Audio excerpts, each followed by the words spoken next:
Ya, kembali di Net Bali, seorang buronan Interpol asal Cina, Shen Liang, yang terlibat langsung penipuan di negara Cina ditangkap petugas imigrasi Rabu pekan lalu. Tersangka langsung dideportasi oleh Polda Bali karena sempat mencoba bunuh diri di rumah detensi imigrasi.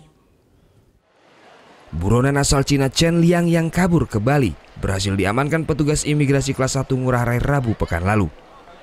Tersangka yang terlibat kasus penipuan ini awalnya diamankan di rumah detensi imigrasi Jimbaran. Namun tersangka berusaha bunuh diri dengan cara menyayat urat nadi menggunakan pecahan kursi plastik. Tersangka kemudian dibawa ke Polda Bali untuk pemeriksaan lebih lanjut.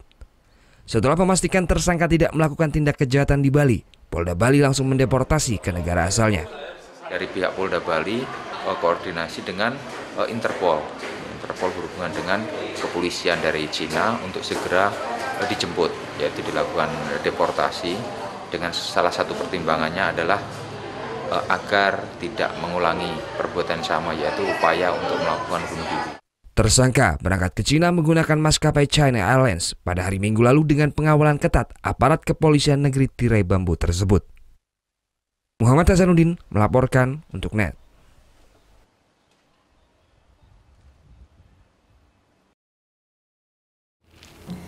Udah selesai kan nontonnya? Nah, jadi jangan lupa buat like, komen, dan subscribe ya.